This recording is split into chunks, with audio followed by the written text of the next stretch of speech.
പുരുഷനും വേണം. ഒരു ക്രമം അങ്ങനെയാണ്. ആണിന് പെണ്ണ് വേണം, പെണ്ണിന് ആണ് വേണം. അതിന് അള്ളാഹു തആല ഏർപ്പെടുത്തിയിട്ടുള്ള സംവിധാനം വിവാഹം വരെ ആൺകുട്ടികൾക്ക് ഉമ്മയും പെൺകുട്ടികൾക്ക് വാപ്പയുമാണ്. പെൺകുട്ടികൾ കേടുന്ന കാരണം വാപ്പയാണ്, ആൺകുട്ടികൾ കേടുന്ന കാരണം ഉമ്മയാണ്. ആൺകുട്ടികളെ നന്നായി നോക്കേണ്ടത് ഉമ്മയും പെൺകുട്ടികളെ നന്നായി നോക്കേണ്ടത് വാപ്പയുമാണ്. അങ്ങനെയാണ് ആ സംവിധാനം ഉള്ളത്. പെൺകുട്ടികൾ കോളേജ് വിട്ടിട്ട് വരുമ്പോൾ സിറ്റ് ഔട്ടിൽ കൂടിയേ വരിക, ആൺകുട്ടികൾ കോളേജ് വിട്ട് വരുമ്പോൾ അടുക്കളയിൽ കൂടിയേ വരിക. ആൺകുട്ടികൾക്ക് ഉമ്മയാണ്, പെൺകുട്ടികൾക്ക് വാപ്പയാണ്. വിവാഹത്തിന് ശേഷം ഭാര്യക്ക് ഭർത്താവും ഭർത്താവിന് ഭാര്യയുമാണ്. രണ്ടിൽ ഒരാൾ മരിച്ചാൽ വാപ്പാക്ക് പെൺകുട്ടികളും ഉമ്മാക്ക് ആൺകുട്ടികളുമാണ് പിന്നീട് തുണയുണ്ടായിരിക്കുക. അതുകൊണ്ട് വാപ്പാരാണ് സുഖമില്ലാതെ കിടക്കുന്നതെങ്കിൽ പെങ്ങന്മാരെ ഇടക്കിടക്ക് കൊടുന്ന് നിർത്തണം. ഉമ്മാരാണ് സുഖമില്ലാതെ കിടക്കുന്നതെങ്കിൽ ആൺകുട്ടികളുടെ അടുക്കൽ താമസിപ്പിക്കണം. കാരണം പെണ്ണിനാണും ആണിന് പെണ്ണും എന്നത് അള്ളാഹിന്റെ ദുനിയാവിലെ ക്രമമാണ്. ആ ക്രമത്തിന് വെച്ചിട്ടുള്ള സംവിധാനം ഇങ്ങനെയാണ്. തട്ടിക്കളിക്കാൻ പാടില്ല കേട്ടോ. തട്ടിക്കളിക്കുക എന്ന് പറഞ്ഞാല് നമ്മൾ ഉമ്മാനും വാപ്പാനും നോക്കല് കുടുങ്ങിയിട്ട് നോക്കലാകരുതല്ലോ.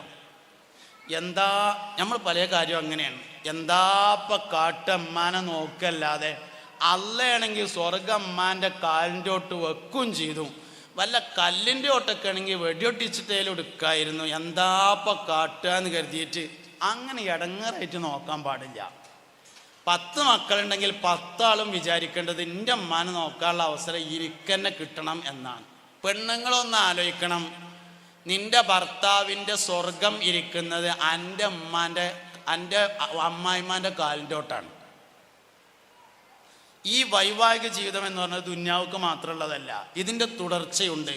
അത് സ്വർഗത്തിലാണെന്ന് മനസ്സിലാക്കണം. അവിടെയും തുടരണമെങ്കിൽ ആവശ്യമായ കാര്യങ്ങൾ ചെയ്താലേ പറ്റുള്ളൂ. അപ്പോൾ രണ്ടു കൂട്ടരും മനസ്സിലാക്കണം, ഉമ്മാരും വാപ്പാരും മനസ്സിലാക്കണം, നമുക്ക് പ്രായമാവുമ്പോൾ മാറ്റം ഉണ്ടായിട്ടുണ്ട്, അതുകൊണ്ട് ആ മാറ്റത്തെ നമ്മൾ ഉൾക്കൊള്ളണം. മക്കളും മനസ്സിലാക്കണം, ഉമ്മാനും വാപ്പാനും നോക്കൽ കുടുങ്ങിയിട്ടാകരുത്. എന്താപ്പ കാട്ട് അങ്ങനെ ആയിപ്പോയില്ലേ എന്ന് ചിന്തിക്കരുത്. അവസരമാക്കി മനസ്സിലാക്കാൻ കഴിഞ്ഞാൽ ഇതേ ആൾക്കാർ ഒരു ബദർ യുദ്ധം ഉണ്ടെങ്കിൽ പോകാൻ റെഡിയാണ്. അതെന്താ, കുറെ കാലം കഴിഞ്ഞാൽ പിന്നെ ആൾക്കാർ മൗലിദും നീർച്ചയൊക്കെ നടത്തുമെന്ന് എഴുതിയിട്ടായിരിക്കും. എടാ അതിനേക്കാൾ എത്ര നന്നു എൻ്റെ വാപ്പാനും ഉമ്മാനും നോക്കിയാൽ. ബദർ യുദ്ധമൊട്ട് ഇനി ഉണ്ടാവാനും പോണില്ല, ഇജോട്ട് പോകൂല.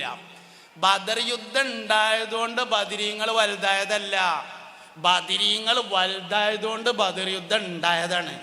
അല്ലാഹു തആലക്ക് ഈ ദീനുൽ ഇസ്ലാമിനെ സംരക്ഷിക്കാൻ 313 ആൾക്കാർ യുദ്ധം ചെയ്യേണ്ട ആവശ്യമൊന്നുമില്ല. 313 നല്ല മനുഷ്യന്മാരുണ്ടായതുകൊണ്ട് അവർക്ക് അള്ളാഹു അവസരം കൊടുത്തതായിരുന്നു ബദർ യുദ്ധം എന്ന് പറഞ്ഞത്. അതുകൊണ്ട് ഒരു ബദർ യുദ്ധം ഉണ്ടെങ്കിൽ ഒന്ന് പോയി നോക്കായിരുന്നു, ഉമ്മാനും പാപ്പാനും നോക്കാനൊന്നും ആവൂലാന്ന് തീരുമാനിക്കരുത്. എൻ്റെ ബദർ യുദ്ധം എൻ്റെ ഉമ്മാൻ്റെയും പാപ്പാൻ്റെയും എരുത്ത് തന്നെയാണ് എന്ന് മനസ്സിലാക്കാൻ നമുക്ക് കഴിഞ്ഞാൽ അതല്ലേ വിജയം എന്ന് പറഞ്ഞത്. അതുകൊണ്ട് 2 കാര്യം. മൂന്നാമതൊരു കാര്യം, കിടപ്പിലായ രോഗികളാണെങ്കിൽ മൂന്നാമത്തെ ഒരു കാര്യം കൂടി ചെയ്തു കൊടുക്കണം. അതെന്താ വെച്ചാൽ ബെഡ്ഷീറ്റ് ഇടക്ക് മാറ്റി കൊടുക്കുകയും മടക്കില്ലാതെ വിരിച്ചു കൊടുക്കുകയും വേണം. ബെഡ്സോറ്, അതായത് കിടപ്പിലായ രോഗികളുടെ ശരീരം പൊട്ടുന്നതിൻ്റെ കാരണം ബെഡ്ഷീറ്റിന് മടക്ക് വരുന്നതാണ്.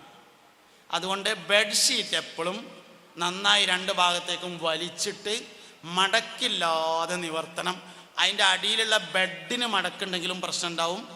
നമ്മളും കിടക്കുമ്പോൾ പരിശീലിക്കണം, മടക്കില്ലാതെ ബെഡ്ഷീറ്റ് നിവർത്തി വിരിച്ച് അതിൽ കിടന്ന് പഠിക്കണം. കുട്ടികളെയും അങ്ങനെ പരിശീലിപ്പിക്കണം. രാവിലെ എഴുന്നേറ്റാൽ ഇതിൽ കൂടെ ഇങ്ങോട്ടൊരു വേദന, ഇതിൽ കൂടെ ഇങ്ങോട്ടൊരു വേദന. എന്താ കാരണം? ബെഡ്ഷീറ്റ് മടങ്ങിയതാണ് കാരണം. മടങ്ങിയ ബെഡ്ഷീറ്റ് കിടക്കുന്നതാണ് അതിൻ്റെ കാരണം. അതുകൊണ്ട് കിടപ്പിലായ രോഗികളാണെങ്കിൽ ബെഡ്ഷീറ്റ് എപ്പോഴും നിവർത്തി വിരിച്ചു കൊടുക്കാൻ വേണ്ടിയും കൂടി പ്രത്യേകമായി ശ്രദ്ധിക്കണം. അങ്ങനെയാണ് പ്രായമായ ആളുകളെ നോക്കേണ്ടത്. ആ കാര്യത്തിലൊക്കെ എല്ലാവരും നല്ല ശ്രദ്ധയുണ്ടാകുക. അപ്പോൾ 1 ഭാര്യ ഭർത്താക്കന്മാർ, 2 മക്കൾ, മൂന്നാമത്തത് മാതാപിതാക്കൾ. ഇത്രയും കാര്യങ്ങളാണ് ഞാൻ പറഞ്ഞത്. ഇനി കുടുംബം എന്ന് പറയുമ്പോൾ കുറച്ചുകൂടി വിശാലമാണ്. അതിൽ എളാപ്പാര്, മൂത്താപ്പാര്, ജ്യേഷ്ഠന്മാർ, അഞ്ചന്മാർ തുടങ്ങി പലരും ഉണ്ട്. ഒക്കെ ചെയ്യേണ്ട ഒരു കാര്യം എന്താ വെച്ചാൽ ജ്യേഷ്ഠന്മാരും അഞ്ചന്മാരും തമ്മിൽ മുണ്ടൂലെങ്കിൽ, എളാപ്പാരും മൂത്താപ്പാരും തമ്മിൽ മുണ്ടൂലെങ്കിൽ, അടുത്ത ദിവസം പെരിന്തൽമണ്ണക്ക് പോകുമ്പോൾ ഏതെങ്കിലും ഒരു ബുക്ക് സ്റ്റാളിൽ കയറിയിട്ട് യൂസുഫ് നബിയുടെ കഥ ഉണ്ടാവും മലയാളത്തിൽ, അതൊന്ന് വാങ്ങിക്കൊടുന്നിട്ട് ഒരു 4 വട്ടം വായിച്ചാൽ എല്ലാ പ്രശ്നവും തീരും. നമ്മളെ ജ്യേഷ്ഠന്മാർ, നമ്മളെ അഞ്ചന്മാർ നമ്മളെ കിണറ്റിക്കൊന്നും ഏതായാലും ഇട്ടിട്ടില്ലല്ലോ. യൂസുഫ് നബിനെ അങ്ങനെ ഇട്ടു. ആ ജ്യേഷ്ഠന്മാർ യൂസുഫ് നബി മിസ്രിലെ രാജാവാകുമ്പോൾ വരുന്നൊരു വരവുണ്ട്. ജ്യേഷ്ഠന്മാർ വന്ന സമയത്ത് യൂസുഫ് നബി തൻ്റെ സിംഹാസനത്തിൽ ഇരുന്നില്ല. ആര്?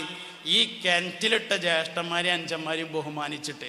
ആ കഥ ഒരു പത്തോടാണ് വായിക്കുമ്പോൾ ജ്യേഷ്ഠൻ്റെ പേരേക്ക് അഞ്ചൻ്റെ പേരേക്ക് കയറി ചെന്നിട്ട് അസ്സലാമു അലൈക്കും ഇക്കാക്ക ഒന്നും വിചാരിക്കണ്ട കേട്ടോ എന്ന് പറയാൻ തോന്നുന്നത് വരെ യൂസുഫ് നബിയുടെ താരീഖ് വായിച്ചാൽ സംഗതി ക്ലിയർ ആയിരിക്കും.